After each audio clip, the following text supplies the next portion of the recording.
Welcome to another edition of the Mexican Soccer Show. Normally we like to call it Monday Night Football, but today it is Wednesday, the day before Mexico plays Jamaica. So we'll like to call it Miércoles de Fútbol. That's what we're going to call it, guys. No intro music today. We're going to go ahead and right away and get started and get the show going. Thank you so much for joining us today on this Wednesday. You could be watching some Copa America football, but you decided to come on live with us. For those of you that are watching this show that is not live, well, thank you so much for watching. Go ahead and let's get some video, and here we are. Welcome, guys. As you can see, I got my little Copa Centenario scarf here, bufanda that we were able to get from the feed. Not all of us. Not all of us. I think. Well, Amy took yours actually. I grabbed two. But then Amy said, "Can I get both of them?" So we'll be right there. I asked the lady for one. She didn't come back. I said, "Luismo, can I just have the scarf, please?" Right. And then in just like a horrible moment, Caesar came and he's like, "Hey, you guys got scarves?" And then what happened. All right, so let's go ahead and get started. Mr. Cesar Hernandez, we also have Amy, who's live at the Rose Bowl in front of the Rose Bowl, and we also have Johnny Rico, who's also live at the Rose Bowl. They're both there, but it looks like Amy's got a prime location and kicked Johnny out. Let's go and say hi to Amy first. Amy, as you know, Amy's our intern. She's been working with us now for about 5 or 6 months. She's been traveling. She went to Phoenix, the 127 degrees that was there, and now she is in her comfortable state in Pasadena in front of the Rose Bowl. Amy, how are you doing? I am so much better now. I am from 127 degrees to 75 degrees. I had a couple friends complain about the weather today, and I told them to be quiet. So I'm doing very, very good. I am so happy right now. For a lot of reasons. Mainly the weather. Good. Well, I'm glad that you're there, able to obviously give us all the updates. Sending you there is definitely going to be fun, especially tomorrow during the game. And Mr. Johnny Rico, who's also, I guess, to the left, not as doesn't have the HD power that Amy has, but Johnny's definitely there, giving us. I was going to also talk about the show. Johnny, how are you, sir? A lot of driving for you. I'm doing good now. The problem with my location is I need to be like crouching down so my face can be on camera. I don't know if Amy has ever heard the benefits of being short. Yeah, no, I just realized that right now. There's, being 5'0" has its advantages, I guess, at times. There you go. All right. And Mr. Cesar, comfortable in his San Diego home. Yeah, in front of Estadio Hernandez. It's a couple of us here at Estadio Hernandez. A lot of excitement here. But yeah, no, doing well. Excited for tomorrow's game. Excited to talk about the game. Looking forward to also talking about the win over Uruguay recently too. Good. All right, awesome. We're gonna have a lot of fun talking about, especially the previews. But I want to say hello to everyone that's on the chat right now. Adriana Garcia, hello. Jose Munoz, Christopher Serafin, everyone that is watching us right now. Just saying hello, and we're gonna have a lot of fun here in the Mexican Soccer Show for the next hour. We have started on time, so for the first time, we're starting on time. So hopefully we are. It's a little weird. On time. It is a little weird, guys. Okay, let's go ahead and get started. The show today, we're gonna talk about the Uruguay match. We're gonna talk about the amazing Mexico. I think it's one of the best wins that we've seen in a very long time from Mexico over a great team with great players. We'll chat a little bit about that, and then we'll go into what's tomorrow to come to Jamaica, the second game from Mexico playing in the Copa Centenario. Will they have already the next phase ready to go and wrapped up after a win and getting those 6 points? We'll talk to the guys there at the Rose Bowl that went to the press conference and also training, can give us some scoop.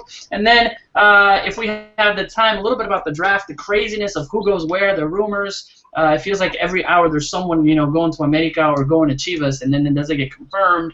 So I usually like to wait till the end of the day to finally look at all of the rumors that are coming on, or I don't even pay attention to the draft. It's like, especially during Copa America. But we're going to go ahead and talk about all that and more here on the Mexican Soccer Show. Just to let you know, Mr. Tom Marshall's also in Pasadena. He's covering the Jamaica's press conference for Jamaica. And then he'll also be at the training. Naib Moran is covering the draft for us, and Mr. Jason Marquez is taking a day off since he's been traveling to Phoenix. But first, I want to go ahead and thank everyone that came to visit the Phoenix Stadium and the Heat, Johnny, Amy, Cesar, Jason, Tom. We had an amazing Mexican soccer show last week where we had a production of all of us being there. It was just so awesome to have. Hopefully you can do that again. And just an overall amazing experience with all of you. But let's go ahead and talk about the Uruguay game, a game that to me solidified Juan Carlos Osorio into his craziness of experiments with the lineups actually worked. I went ahead and watched the game one more time to figure out what was he lining up, and I still can't figure out the formation that we do that. But I'd love to hear your thoughts. Cesar, I'll start with you. We were at the stadium. We were watching an eruption, a 1-1, where Mexico was able to obviously take the lead early on with that own goal from Uruguay, but it looked like it went back and forth. Overall, your thoughts before we go into tactics, before we go into what Osorio did. It feels good to win versus a 15-time Copa America winner. Oh yeah, and it seemed like Uruguay was going to be the toughest opponent for Mexico. And looking at this group stage, you can say that if they got past Uruguay, not only are they like one step closer to making it into the next round, but also one step closer to really fighting for that title. Osorio, he tinkered with the formation again. Used someone like Araujo, who a lot of us, when we saw Araujo in the defensive lineup, we're just like, we were a little confused. We didn't know what he was doing there, but it worked out. He's still, what he's done so far is perfect. It's not even near. I described it the other day that Osorio has been near perfect with Mexico, but he has been literally perfect. So it's difficult to find any complaints about him so far. That was just the first game. We'll see what happens against Jamaica, because you can say, without Guardado, things could get a little tough for them. But I really doubt it. But you never know. Let's talk about surprises. Did anything surprise you of the Mexican national team? And I said to Johnny, Amy, all three of you, something that surprised you of the team? I think not necessarily a surprise. You were saying how we couldn't really understand the formation, and you all should have seen the journalists there in the press box. We're trying to point at which player was where, see how they were moving around. No one could really figure it out, but it worked for Osorio. I remember putting up a tweet that all I know about the formation is that Talavera was the goalkeeper, Chicharito the striker, and then Mexico was winning. It's like Rafa Marquez, right in front of the goalie with the Reyes right in front of him. And Rafa and Reyes were switching back and forth to see who would help out. Moreno to the left with Araujo to the right of Rafa Marquez, a little bit above by Reyes. Above, that's where the three would go through, with Guardado, Herrera, and Layun in the middle, changing formations. Aquino on the right, Tecatito on the left, and Chicharito Hernandez up front. That's what I saw mostly, and again, it's like it kind of looked like to me. It could be anything. I would say it was more like a 3-1-3-3. That's what I kind of saw it as. But it was interchanging and flowing. It wasn't just a straight 3-1-3. It was constantly flowing. Yeah, it was super. I remember Jason was sitting right next to me, and he's like, "It's a 3-3-4, right?" And like you're kind of just staring at the players right before kickoff, and you can't really tell. I was trying to count, just trying to count, like, three, and then you just see everybody in like different positions, and they're all moving around. It was confusing, but we won at the end, so I like the fact that it's confusing. I like the fact that it's unpredictable. I like the fact. It's in comparison to the Piojo days where we knew the exact players he was going to use the day beforehand. We knew no matter what opponent he was going to go against, it was going to be a 5-3-2. So I like this. I like the fact that even if we're eventually going to talk about it, but we don't know who Mexico is going to start with tomorrow. We don't even know if Osorio is going to use 3 defenders in the back, 4 defenders in the back. It all depends on Jamaica, whether they have 1 or 2 strikers. But it's. I like it. I like the fact that we don't know. We can't predict it. What I really liked about the Uruguay game is that it gave me the sense, I think one of the best first halves that we've seen from the Osorio era, especially with against Uruguay, a team that's got great defenders, but it looked like they were lost, almost, playing the balonazo whenever they couldn't put 3 or 4 or 5 passes to where Mexico was running circles. Están poniendo un baile. I said that as a tweet. I really like that we were able to score. And towards the end, you know, we were able to close off a game, something that we haven't done and we haven't been able to do, especially against great teams. I tweeted out that it reminded me of the game against Argentina in 2006, where Rafa Marquez scores, and we're able, obviously, the Maxi Rodriguez golazo, and that the problem that what happened is we just kind of fell apart towards the end. We were able to close out this game, and especially against a team that was definitely very, very physical and came back. It looked like when we were playing the 10 men. Uruguay, you know, went forward. Even it was asked towards Osorio towards the end, you know, what happened? Did you try to fall back? And he said no. Uruguay had great players. They came forward and they wanted to obviously make a statement. When Guardado left, which is such a shame the way that he left, you know, we were able to come back, and almost a 10-10 matchup was better than the 11-on-10 matchup that we were there. So that's a little confusing. The game was going back and forth. Talking to Uruguay friends, they were saying, you know what? I know that I thought that Mexico was better, but they're looking at, like, you know, Uruguay from what they had in 9-10. They were better. So it was an awesome, awesome game. It could have been 4-1 towards the end, but those golazos, amazing. Amy, I'll ask you. You know, Rafa Marquez. Scoring that goal once again, you know, shutting the critics, playing 90 minutes. We were there. Amy, to you, were you surprised seeing Rafa again playing at that level? Because he did have a couple of mix-ups, but overall, I think his performance was well, and then obviously that golazo. Yeah, I mean, I remember just looking at the starting players when they gave us the form and everything, and I just started like trashing on Rafa. I was like, why is he starting? You know, he's really, really old. You know, the defense has always been one of the weaker points for Mexico. You said it yourself, 2006, Argentina. You know, it's one of those things where error upon error, it got the best of us and everything. And so, you know, all those flashbacks just came coming back. And not only that, but I certainly thought, you know, Rafa's not in his best form. He's, you know, this is a really big tournament. Osorio's really confusing. Why is he starting him? I felt like it was all going to blow up. And then he scores, and everybo's cheering, and I'm like in the subconscious of the back of my head, like, I should probably shut up now, you know. Someone else that I thought did amazing, and I was watching the game again. I didn't know, but Nestor Araujo, I thought, yeah, man, Araujo did an amazing job. Yeah, he did really, Where really did this guy come from? And then people were telling me that, you know, he has played well, and it's just a couple of performances that he doesn't, but he did amazing. I thought he was one of the best in the back. Yeah, I think he even did a better job than Moreno, if you want to be perfectly honest. Mm-hmm. I thought Hector Moreno, he didn't have a terrible game, but I think he was a little underwhelming. But I thought, yeah, Araujo did a great job back there. Are you guys getting, like, hassled by cops or something? Is that what we hear in the background, Johnny and Amy? No, they're just, you know, doing their... For a while, it kind of sounded like someone was constantly backing up. I just kept That was the bus to pick up Mexico. This is what happens when you have premium live coverage. You know, you're going to get noise. And suspicious noise in the background. The whole being hassled by cops, that's just a Johnny Rico constant. It's an LA thing. You know, let's talk about we talked already about the goals, and towards the end, Raúl Jiménez, you know, 2 assists coming in. Something of a story. Obviously, Chucky Lozano having an amazing impact in his runs. And then probably if I have to put, you know, someone that didn't have the greatest of games, it would have to be Chicharito.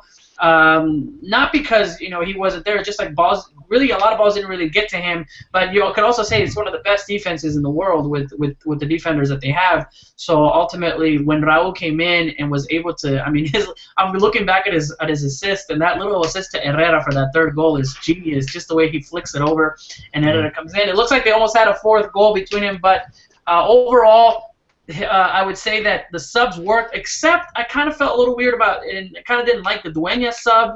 I felt, you know, kind of going back, and it didn't really work for Juan Carlos Osorio, but he was able to fix and able to get his mistakes. Yeah, Dueñas didn't really have that much time either. I think I wouldn't say he had a terrible game. He didn't really stand out either. But yeah, he was a late sub. I don't think he had that much of an opportunity to shine, and especially in his position. It might have been a little bit more difficult as opposed to someone like Jimenez, who was up top and providing assist, but yeah. Anybody else that stood out? Obviously, Guardado, when he's on the field, just amazing in his passes when he comes in. And then Layun, I feel, still is one of the best players on the field that's on there, but interesting enough. Johnny, go ahead. I think the best Uruguayan defense, actually, especially in that first half, were all the fans blocking the C from Pancho Villa's Army banner. Like they had the Mexico thing, and all those guys who were stopping that C. I was there in the drama. We can ask though firsthand. Yes, I was there. I tried to get a cool video from from the Tifo, but I was with the Uruguay fans. They weren't gonna have it. I'll say this, man. I have been to many Mexico games. I've met many different fans from all around the world. I have never seen more passionate fans in Uruguay. And maybe not passionate because we're passionate, right? We love when Mexico wins and we take it in. But these guys take everything so seriously and personal that I mean, we're passionate, but a flag over them, especially the Uruguayan journalists that were sitting in front of me. Right? Even when we were journalists, even the journalists were ready to almost like fight because they were looking at the crowd and there were some people throwing beer and they were so upset because this was getting on Uruguay, or when Uruguay was losing and there was a goal, they would take it so personally. I get it, believe me. If anyone knows, I've been a fan. I've been there in big important games where we've lost and we're in the press box and we can't say anything. But as a people, if anybody Uruguay fans, I don't think we could ever understand the way that they feel soccer, and it's so personal to them because for us it's a party and we feel it. For them, it's a way of living and a passion that's there. But interesting enough, some comments that would come out, which I definitely don't agree with, the Uruguayan Federation saying that we should have never had the Copa America in the United States, that it's catered for Mexico, which, it's like, now it's just like crying about a loss where the better team won. I mean, it wasn't. It was a bad day for them in general. Chivas' national anthem was played. They lost. You say Chivas or Chile? Yeah, Chivas' national anthem was Chile. played. I heard Chivas. Chivas' national anthem. Chile's national anthem was played. Like they just had a bad day. It was bad. Oh, but I mean, like there were so many different events that occurred. The national anthem was played, and then they were like really sensitive. Right now, the Mexican team bus is leaving the stadium. Show us, Johnny, show us. All right, let's see. Could I go? Because I have HD you know what? video. Yeah, Amelia, never mind. Yeah, Amelia, no, Johnny, no, Amy, you go. Can you try to get some fans on here, Amy? I can try. It'd be kind of fun to see. Well, while Amy finds a fan that can come in and give us a score, we'll Cesar and I will talk about what's to come. Cesar, about overall a big historic win for Mexico, right, against Uruguay? Oh, most definitely, yeah. And I think, like as I mentioned, there are a lot of questions about what Osorio could achieve because beforehand, a lot of those wins that Osorio had were against CONCACAF opponents. It's not gonna work if your mic is on the headphones. No, they can hear. Well, I'm just gonna hear what they have to say right now.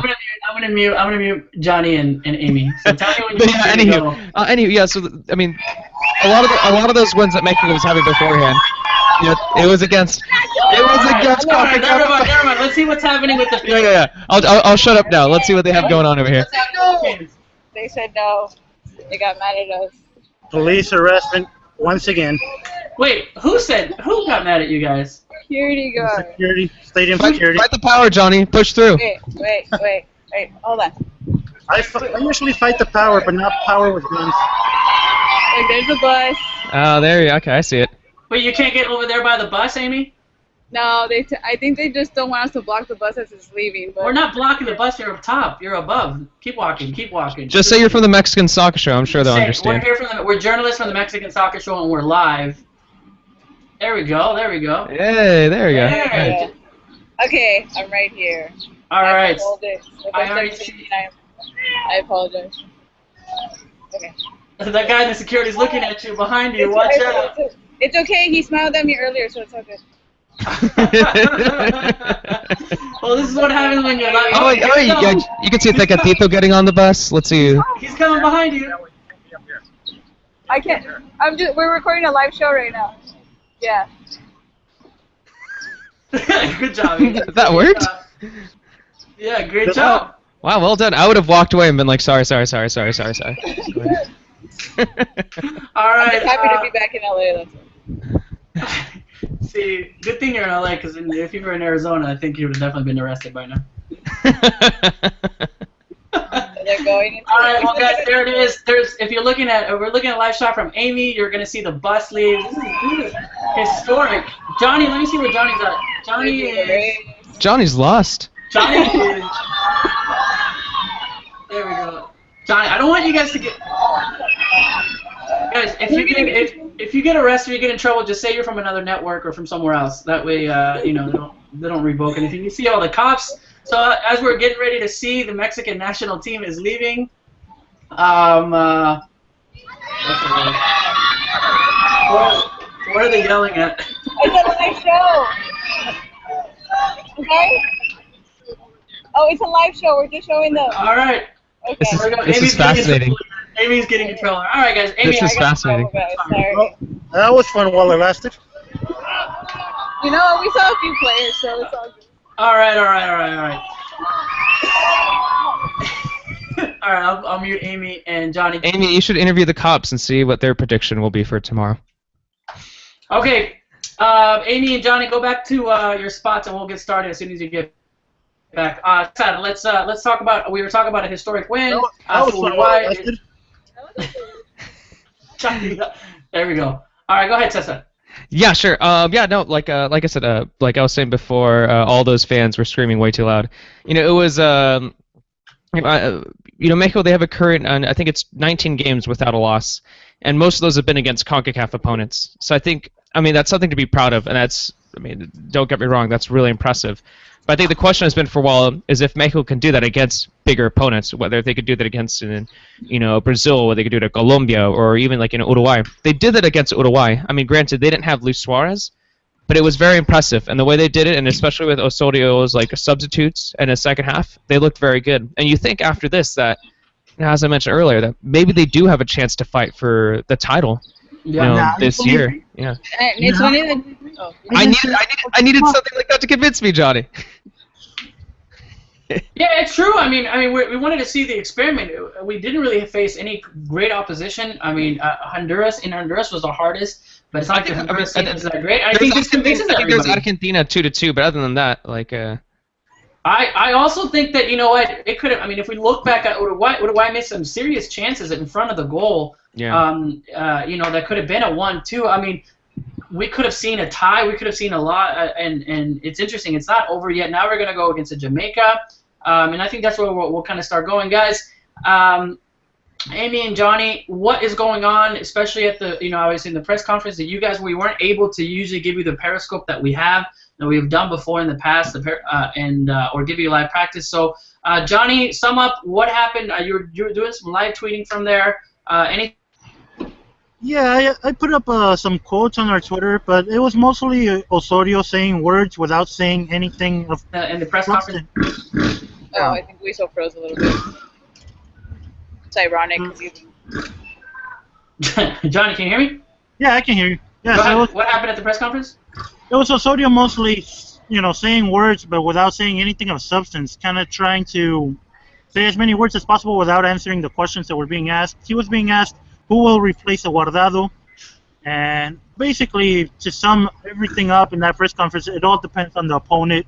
They know the appointment. It's Jamaica. He mentioned that he tried 3 players in that position yesterday, and that he's trying 2 players today. So I don't know which 5 different players can play where Guardado plays. I can only think of maybe Hector Herrera, Dueñas, Molina. Molina's way more. Really, for all we know, he could put somebody that's not even a midfielder. Yeah, that's what I'm saying. I think the two ideal, more likely people are probably going to be Dueñas and Peña. But I wouldn't be surprised if he tried out someone like Layun or Aguilar in that position as well. I wouldn't put him there, but I wouldn't be surprised if he does something like that. I'd be very against putting Aguilar. The bus is leaving. The bus is leaving. There it goes. Thank you, Amy. You're welcome. All right. Well, there you go. The bus has just left, going back to Hollywood. I think they're at Lowe's, not the store, but the restaurant or something. Lowe's. Lowe's. It's Lowe's, but it's still different. Ironic, since Home Depot is a sponsor. And all right. So, anything on the training, guys? I know we got to see the first 15 minutes, but it's pretty much just stretching, correct? Yeah. Yeah. It's just.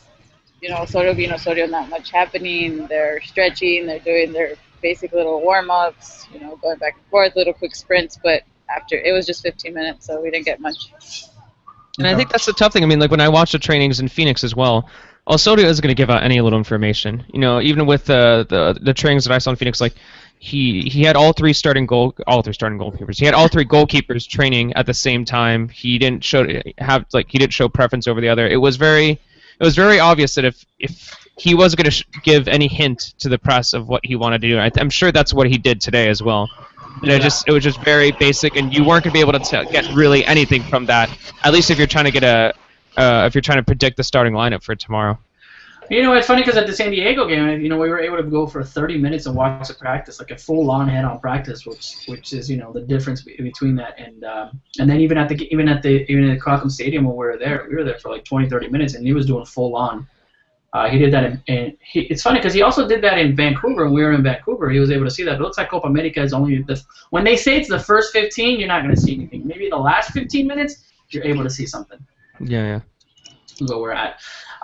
We talked obviously about Guardado. Let's talk about Jamaica. What we've seen from them from the past. Is there anything that's coming out of there from the stadium? I know you're not there at the press conference, but Johnny or Amy, anything from Jamaica or what we should see? I think they're gonna, whether Wes Morgan goes out to party tonight, I think they should take the risk and play him anyway, because that's basically all they got. Now, have you guys gotten a chance to kind of look to see what Jamaica has, I suppose, as that obviously amazing run that they had at the Gold Cup, being in the final that was obviously defeated by us last year, but anything about, just kind of looking, maybe even you said started looking and comparing the lineups, what type of team this Jamaica has? I mean, you saw that they used a 4-4-2 in the last game.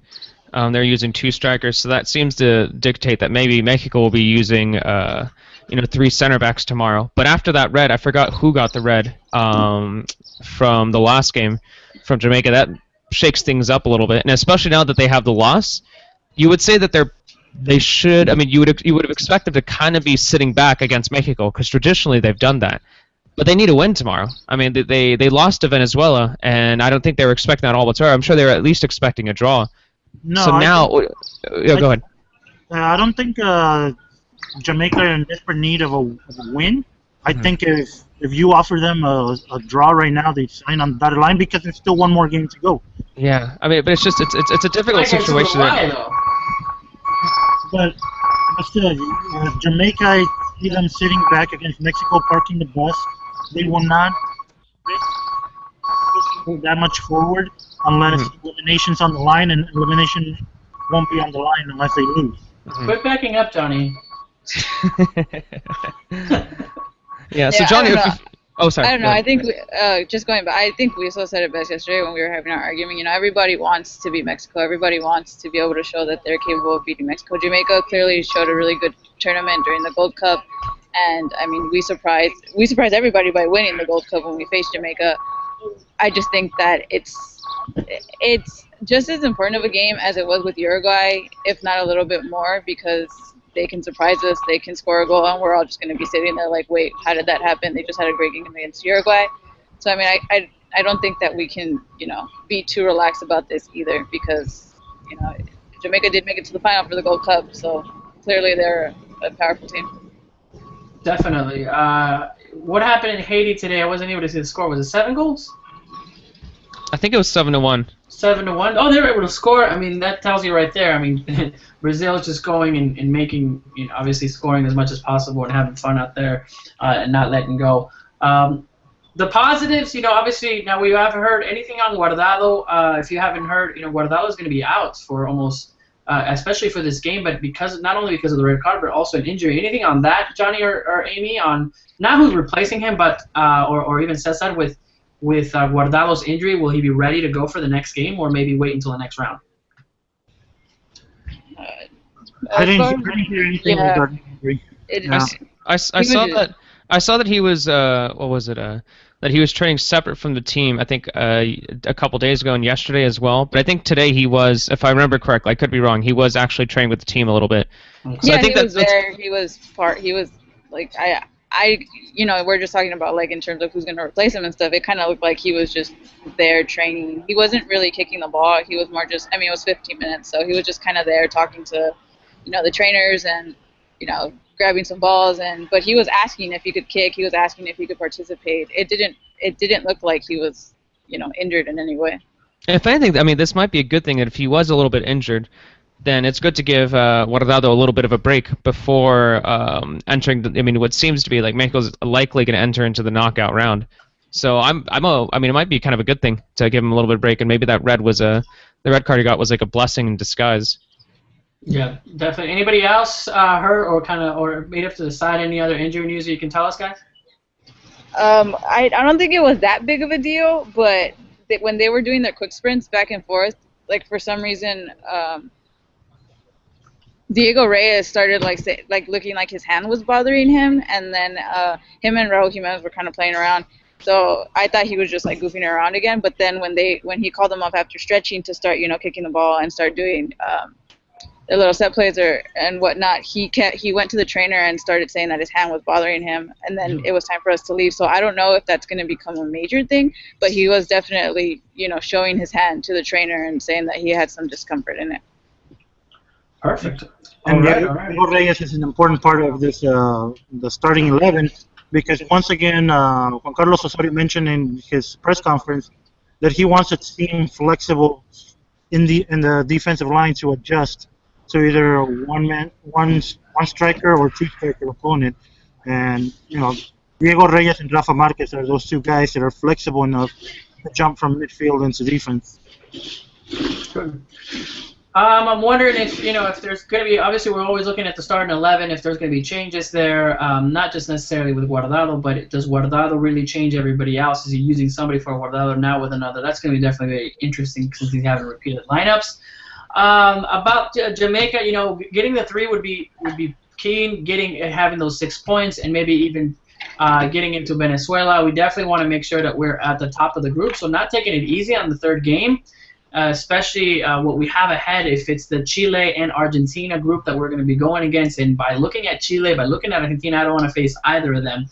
But if I had to pick one, you know what, bring on whoever. I don't want to face Argentina, not because we can't beat them, but it's like every tournament that Argentina's in Mexico, it feels like we're there. If it's 2006, they eliminated us. If it's 2007, they eliminated us. If it's 2010, it's always like it's in the first round of the knockout round, too. Yeah, it's always they eliminate us.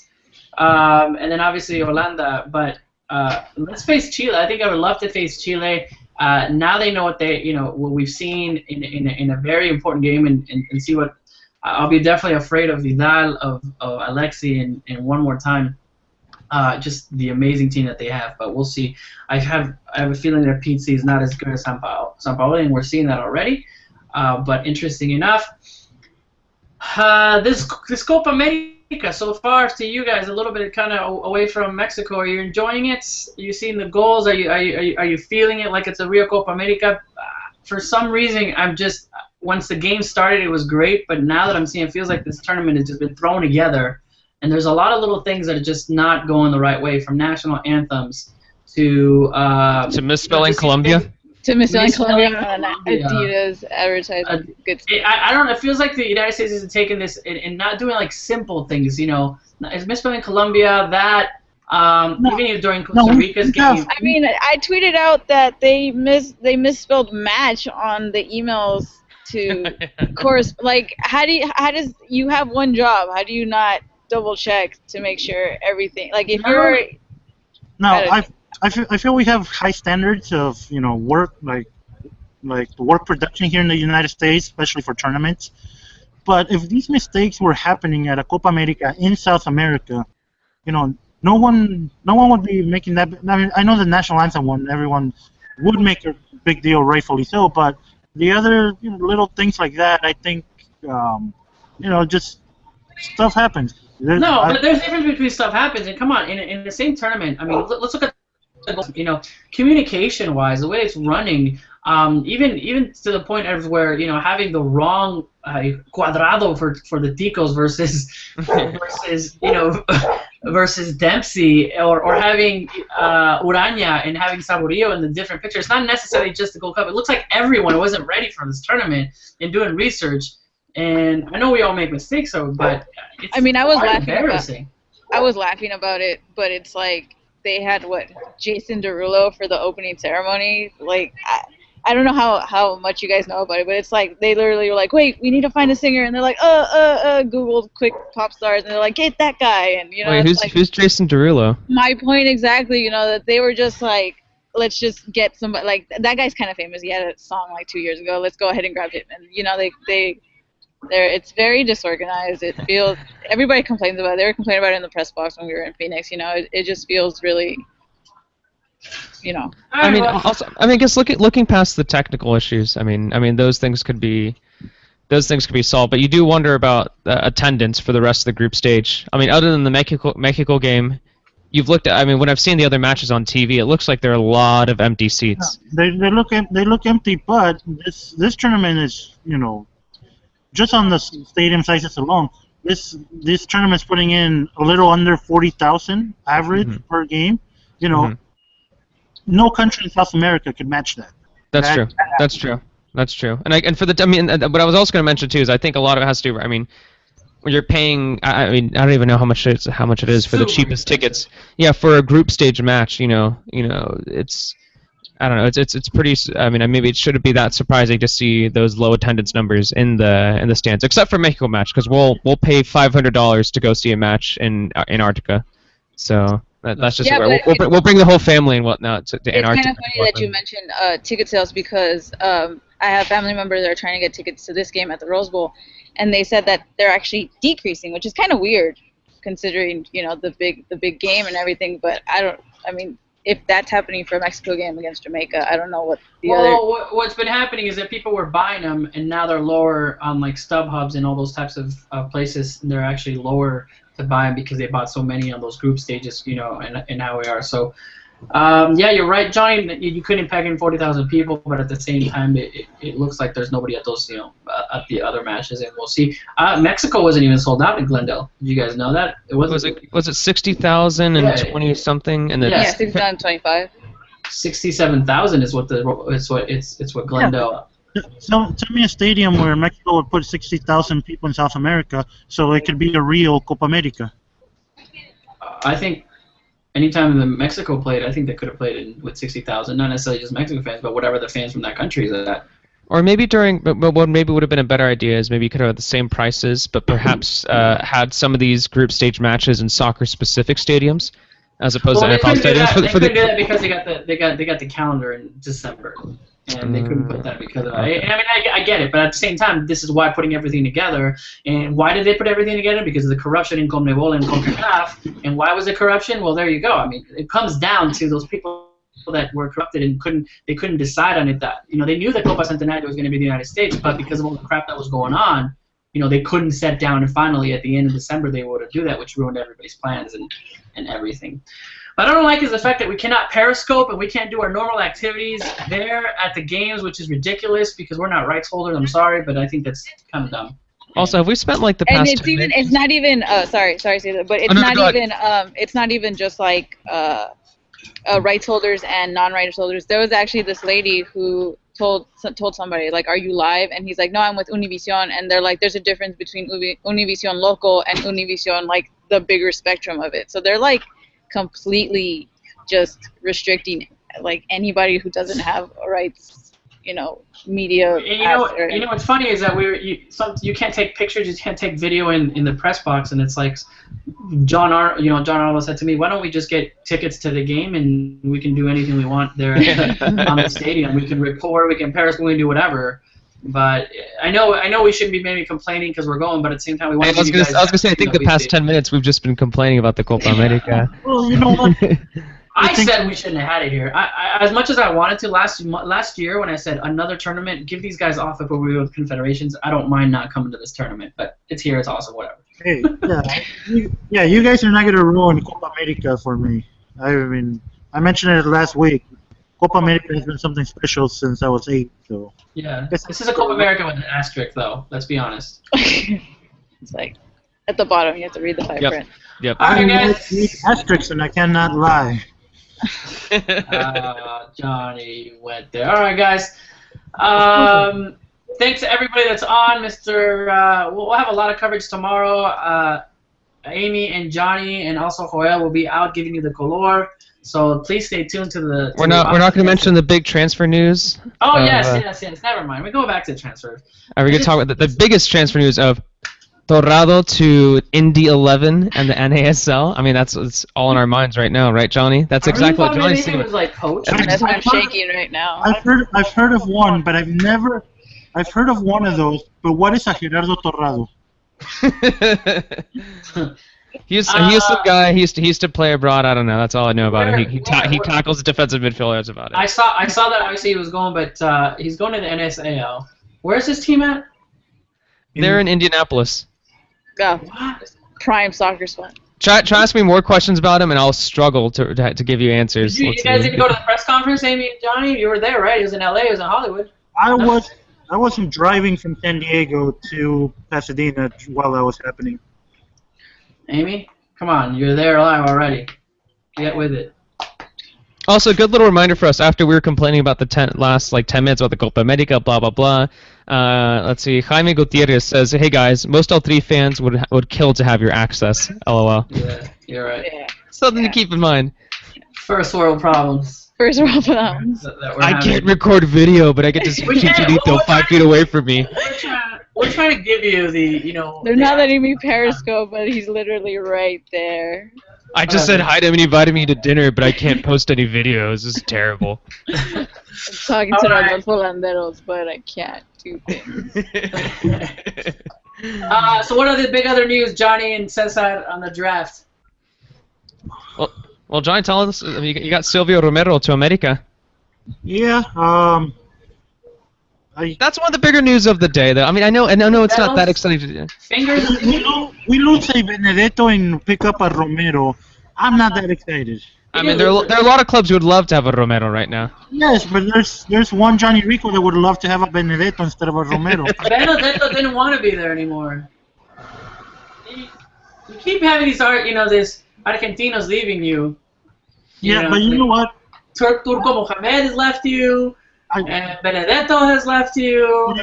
I will say this. I'm not gonna talk down about a player coming in from a lesser team, because the last two I heavily criticized were Ruben Sambuesa and Osvaldo Martinez, and now they're the pillars to the team. So. Yeah, and some other names. I mean, I've been missing out on the transfer news for the past 40 minutes because I've been here with you guys. All right. So we have Eric Aguirre who went to Pachuca. We have Dedos Lopez who went to Pachuca. Let's see who else. Ismael Sosa, he's now with Tigres. Who else? I think those were the bigger ones. But yeah, I might have missed some other ones. I did see that Chivas passed on Henry Martin because there's so many Mexican strikers in the league. Henry Martin won. Did I say that they're trying? That Chivas is wanting to get Luis Montes too? Really? I haven't seen anything about that. I don't know. It might be true. I have no idea. I mean, there you go. I mean, just get Rafa Marquez in there, and it's Leon. I might cheer for Chivas and the new Esmeraldas that we have on there. Don't say that. All right, guys. That'll be it for us here at the Mexican Soccer Show. I'm excited to see what these guys have tomorrow there. Interesting. Keep watching. Keep following us and asking us questions. We have here Food Mex Nation also have a great Copa Daily article that I know Amy, Johnny, and a lot of the Mexican Soccer Show staff writes. I'm going to get hit by a car right now. Amy's going to get hit by a car. As we see in that, and I keep on there. Anything else that we should close off, guys? Any other news? Let's see how the Warriors do. Wait, how about the U.S. beating Costa Rica 4-0, which was... I saw that in a bar with a bunch of U.S. fans, and I was the only guy not cheering. Everyone's ah! And I was in the corner, just really bothered and drinking my beer. I actually went to an American Outlaws hangout where there was 50 fans, and they were doing the chants and during the game, which is it's great. Everyone was in it, but I felt I'll be honest, I felt it was a little forced. It does. That's what it feels. I mean, granted, that one article that Nate wrote was amazing, but for the most part, that's what it feels like. It feels really, really forced. But people are eating it up. People are eating it up. Give kudos. I'll give kudos to the American Outlaws in Phoenix because they were very welcoming. So if you're listening to us, I don't think you are, but I finally I understand what Caesar goes through when he finds himself agreeing with me and gets scared. I found myself agreeing with David Feitelson for the first time when he tweeted, "Congratulations, USA, you won a Gold Cup game." Yeah, win's a win. I'm not gonna try to support. I mean, with my Mexico jersey, Gold Cup game? I'm not gonna try to say that it was. Why do you tweet out Gold Cup? Because it's demeriting the win. It's saying the win's not that impressive. Oh, I got it. It's a very impressive win. I'm sorry. It's a Gold Cup win. Nah, man, they did well. I hate to give them credit. I hate to give them credit, but they did well, man. They did well. Whether I liked it or not. I'll give it to you. I'll give it to you right now. I don't know. Somebody tweeted out like, did U.S. really play that good, or did Costa Rica really play that bad? I go with the latter. No, well, that's what we're gonna see. Paraguay is, there you go. You beat Costa Rica 4-0. Okay, now let's see what you have against Paraguay. I think the U.S. is gonna struggle there. I they can squeeze out, but they can squeeze out a tie. They can squeeze out a tie. Let's not. I don't know. Colombia. I mean, Paraguay was giving Colombia a tough time, so I don't think this is it. We'll see. We're definitely contenders. Let's not lose hope. The U.S. can still be eliminated. Colombia, Brazil, Argentina, Chile, Mexico. I guess Ecuador is losing right now. From what we're seeing here in the. Also, really quickly before we head out, someone says for us to give predictions for tomorrow's match. All right, predictions. Let's go with you guys. I'll go with the 3-0 win for Mexico. Actually, I'm gonna go with the 3-0. I'm actually gonna say that Jamaica's gonna probably throw in a goal, so I'm gonna say 3-1 for Mexico. I think it's gonna be just like I think it's gonna be like Uruguay again, just because it's Osorio being really experimental, confusing everybody, and then unless they don't slow down like they did at the beginning of the second half against Uruguay, it should be a 3-0 win, but I'm going 3-1 anyway. I'm going to go for Jamaica, really trying to get that tie, kind of like what Johnny was saying, and going back, and I think that's going to frustrate our game. And no Guardado, someone that is a playmaker at times. I think we're going to barely get by. Not barely, but I think it's only going to be a low scoring. I think a 1-0 for Mexico. Yeah, well, I'm going totally opposite. I'm going 5-0. 5-0. I like it, Johnny. Once again, I don't like to agree with you, but I would love to see that happen, man. I hope Johnny is right. Let's make it 6. You know what? Let's make it 15-0. Tomorrow, Chicharito breaks the all-time goal-scoring record. All right, we got. He's going to score 11 goals. It's going to be amazing. GPZ says 4-1. Jose Cáceres says 3-0. Samuel Jimenez says 5-2. 5-2. What?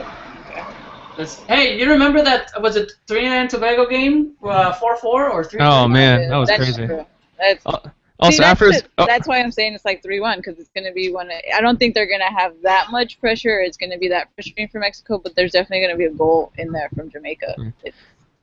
Also, Afro Xander says to give him a shout out. So Afro Xander, here's your shout out. Oh yes. Ivan has been going to the games. All of the pictures that comes out in our Copa Daily articles, most of them come from Ivan, that he's there shooting. So great. Ali said, "F it, 6-0, haha." A wolf in sheep's clothing, 3-1 Mexico. Got it. Ivan says 11-1, 11-T. 11-D. Jamaica 4, Mexico 0. Okay, yeah, 5-1 for sure. Fun times. All right, guys. Well, we're near the end of the Mexican soccer, so thank you, Amy. Don't get run over by any more, please. What do you got in store? What do you got in stores for us tomorrow? What will you be doing from the stadium? Whatever you tell me to do. Whatever they allow us to do. No, we got a few. What do we have? Some training in the morning, and then probably gonna have some. Wait, there's no training in the morning. No, not training. I'm sorry, not training. I don't know what I'm talking about. See, We'll do some periscopes until they revoke our credentials. All right, just periscope. By the way, we saw today. It was crazy. Somebody got their credentials. What happened? Tell us the scoop. They were about to get into a fight with other journalists. No way. Yeah, it was crazy. Well, we didn't see all of it because we were trying to look for a pristine spot for the show. But we passed by and they were fighting. And then when we came back, the security guard was like, "That's why I took your credential." And Johnny and I were just like, "Oh, wow, that happened." All right. Fun times. All right, guys. Ivan says to go periscope the PBA tailgates for him. So where is it? Where is it? Tailgate. Somebody tell Johnny where the PBA tailgate is. Someone hit me up on Twitter. Yes, tweet them out to both of us. them out to them. Amelia. Okay. All right, guys. Thank you so much, Amy. Thank you so much, Mr. Johnny Rico and Cesar. Always a pleasure. Cesar, you'll be doing any articles from today to tomorrow? Yeah, I'll be doing. I mean, right now I'm doing a preview, and then which I just sent in. I'll be doing the player grades once again. I might be doing the player grades for ESPN Mexico too. We'll see. That's I'm not sure. That's still up in the air. And then What's your Spanish doing? what? No, they're gonna translate for me. And then and then I'll be doing a little review for 442. So Careful, 442. Chicharito's mad. Out of context. Dun, dun, Oh, dun. is that who? Did we figure it out? Who? Yeah. No, I've seen Juan Football tweet Chicharito, please forgive us. So No, it was a while ago. Oh, there you go. All right, guys, let's go ahead and we'll leave. Thank you very much for watching Mecca's Soccer Show. Thank you all that were on right now. Everybody that stayed on, and we'll bring you guys all the live updates. We'll see what's going on. As far as shows, it gets a little hard when everybody's traveling, as you can see. So we'll try to make it to the. I think Johnny, you're going to be in Houston, right? I am. All right, we'll try to get Johnny, since he's going to be in Houston, to give us there, and then we'll see where we go. But we'll try to have somebody at the games at all times that we're in Mexico. Hopefully, all the way to the final, and we'll see what that's how, guys. It's All a right. beer o'clock already? It is. I think it is. Amy, Cesar, Johnny, thank you very much. 3 o'clock like an hour ago. And thank you all for watching the Mexican Soccer Show. Nos vemos hasta la próxima.